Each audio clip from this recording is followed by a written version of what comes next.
பொள்ளாச்சியில் நடைபெற்ற பாலியல் சம்பவத்தை கண்டித்து இந்திய ஜனநாயக வாலிபர் சங்கம் மற்றும் அனைத்திந்திய ஜனநாயக மாதர் சங்கம் சார்பில் திருச்சி மாவட்ட ஆட்சியர் அலுவலகத்தை முற்றுகையிட்டு போராட்டத்தில் ஈடுபட்டு வருகின்றனர்.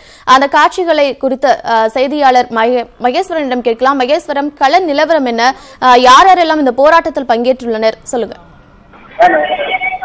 இந்த பொள்ளாச்சி பாலியல் வன்கொடுமை நிகழ்த்திய குற்றவாளிகள் மீது மிக கடுமையான நடவடிக்கை எடுக்க வேண்டும். புகார் கொடுத்த பெண்கள் மற்றும் உறவினர்களுக்கு உரிய பாதுகாப்பை அளிக்க வேண்டும். ஏனென்றால் ஏற்கனவே காவல்துறையுடைய அவர் செய்தி அறிக்கையிலே புகார் கொடுத்த ஒரு பெண்ணின் பெயரை வெளியிட்டு விட்டார்கள். இந்த பெண்ணினை பாதுகாக்க வேண்டிய காவல்துறையை வெளியிட்டது தவறு. கோவை மாவட்டத்தினுடைய காவல்துறையுடைய காவல் கண்காணிப்பாளர் சரியான நடவடிக்கை எடுக்கவில்லை. அவரை பதவி நீக்கம் செய்ய வேண்டும் என்பது உள்ளிட்ட கோரிக்கைகளை வலியுறுத்தி ஜனநாயக வாலிபர் சங்கத்தினரும் இந்திய ஜனநாயக மாதர் சங்கத்தினரும் திருச்சி மாவட்ட ஆட்சியர் அலுவலகத்தை முற்றுகையிட்டு தற்பொழுது போராட்டம் நடத்தி வருகிறார்கள். அந்த முற்றுகைக்கு இந்த போராட்டத்திற்கு அனுமதி இல்லை என்று சொல்லி காவல்துறையினர் தற்பொழுது பேச்சுவார்த்தை நடத்தி கொண்டிருக்கிறார்கள். சற்று நேரத்திற்கு முன்பாக மாவட்ட ஆட்சியர் அலுவலகத்திற்கு நுழைய சென்றவர்களை போலீசார் தடுத்து நிறுத்தியிருக்கிறார்கள். மாவட்ட ஆட்சியர் அலுவலகத்தில் செல்கின்ற 2 வாசல்களுமே தற்போது அடைக்கப்பட்டிருக்கு. இந்த போராட்டத்தில் ஈடுபட்டிருப்பவர்களோடு தொடர்ச்சியாக காவல்துறையினர் பேச்சுவார்த்தை நடத்தி கொண்டிருக்கிறார்கள்.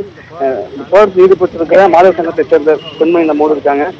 இப்போ சிபிஐனுடைய விசாரணைக்கு உத்தரவிட்டிருக்காங்க. தொடர்ச்சியா 4 பேர் கைது செய்யப்பட்டிருக்காங்க. ஆனாலும் தொடர்ந்து நீங்க ஒரு முற்றுகை போராட்டத்தை நடத்துறீங்களே,